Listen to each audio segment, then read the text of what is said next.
como fundamentais para a prática do ensino da geografia. Então, a primeira que adoto diz respeito à relação sociedade e natureza, que reside na evolução da crise da própria geografia como ciência, né?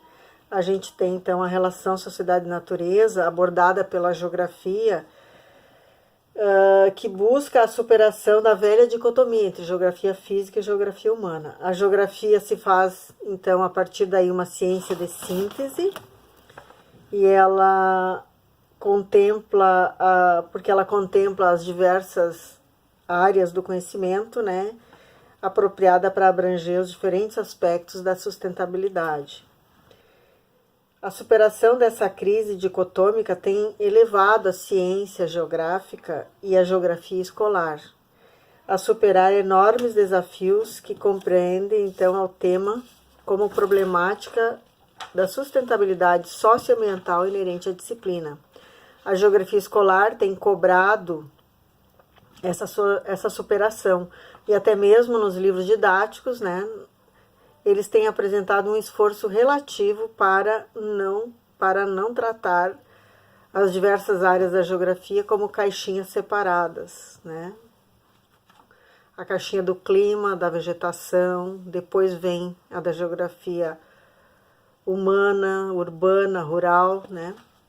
Então, não é uma tarefa fácil, exige pesquisa, exige planejamento, exige metodologia do professor e mesmo um posicionamento, né, sobre como irá fazer essas abordagens.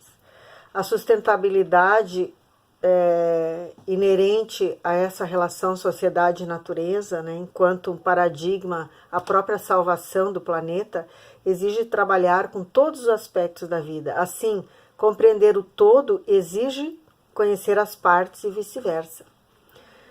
Tenho trabalhado com uma disciplina que criei, denominada Cidades Sustentáveis do Real Virtual. Nessa disciplina, nós trabalhamos os diversos paradigmas do pensamento e do conhecimento científico e temos debatido sobre a problemática das cidades, especialmente, e nos inspirados na ficção científica sobre o futuro das cidades.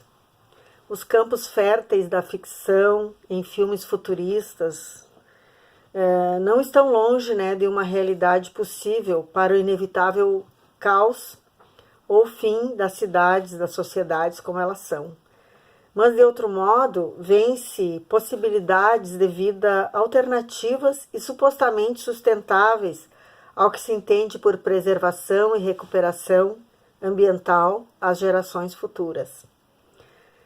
São vários autores que trabalham nesse contexto, e vale citar alguns deles que nos inspiram, como Leonardo Boff, Ignaz Sachs, entre outros.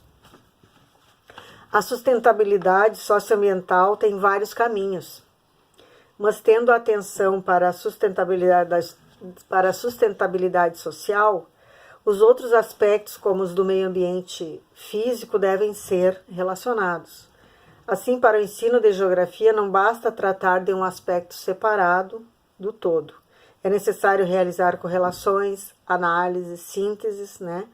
Exemplo de como demonstra Simieli, que apresenta para nós uma metodologia de como trabalhar os diversos temas, né, com mapas temáticos. Eu deixarei esse trabalho dela no artigo depois para vocês, né, buscarem, se tiverem interesse, né. Então, nesse texto, ela coloca um método de ensino para fazer-se essas correlações com a utilização dos diferentes mapas temáticos. Outros tipos de recursos didáticos também podem ser utilizados entre as diversas linguagens midiáticas e em meio às geotecnologias. A segunda abordagem que eu adoto é a que trata da transição espaço-temporal, local, global, local. Então, que ela pode ser concebida tanto para a dimensão de uma leitura de escala geométrica e gráfica dos conteúdos, a exemplo dos mapas, né? Como também para uma leitura em escala social, considerando os aspectos da vida social mensuráveis no espaço, né, real. Faz-se uma analogia, então, dos espaços cartográficos de visão tri ou bidimensionais, conforme o formato disponível, né, para que você possa ir e vir nessa relação, nessa transição espaço-temporal, local, global, local, explicando, exemplificando os fatos geográficos, né, para que o aluno possa aprender ainda mais sobre a realidade. Para isso, então, ao considerarmos qualquer fato geográfico, né, físico ou humano, ele pode ser localizado no espaço, em coordenadas geográficas e sua adequada escala numa relação local-global. Ainda nesse contexto da abordagem ao ensino da geografia, importa valorizar o local como lugar vivido ou percebido da vida cotidiana e suas relações com o espaço globalizado. Não confundindo local, que diz respeito à própria localização do espaço, o lugar ou os lugares, né? Podemos nos fundamentar em Milton Santos, quando ele diz que os lugares são, pois, o mundo, que eles reproduzem de modos específicos, individuais e diversos. Eles são singulares, mas são também globais, manifestações da totalidade do mundo, da qual são formas particulares. Então, os lugares se tornaram os principais alvos de manifestações e de representações socioculturais que globalizam ideias, indo além da mercadoria, né?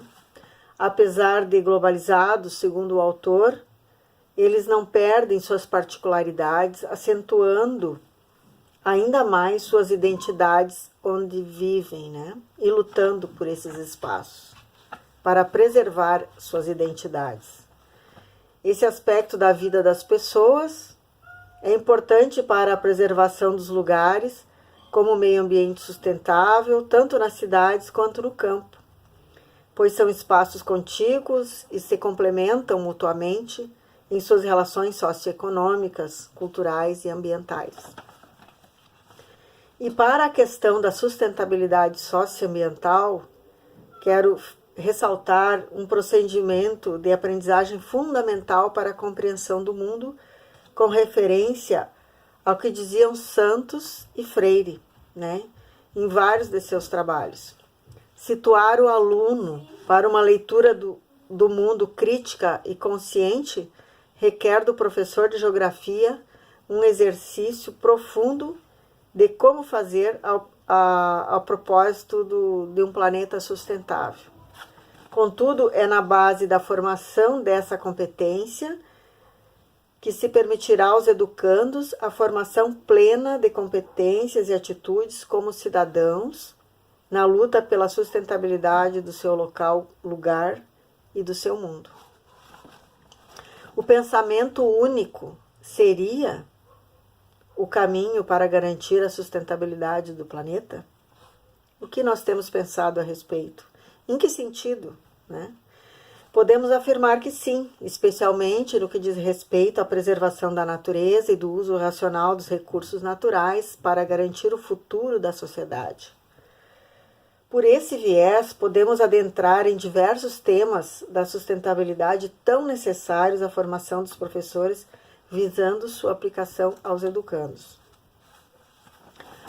A terceira abordagem, que elegi, dentre outras, com base em Cavalcante, refere-se à realidade do cotidiano da sociedade. Essa terceira abordagem considero muito importante e ela diz respeito a como proceder com os conteúdos para trazer à sala de aula a geografia sobre a realidade dos alunos em sua sociedade.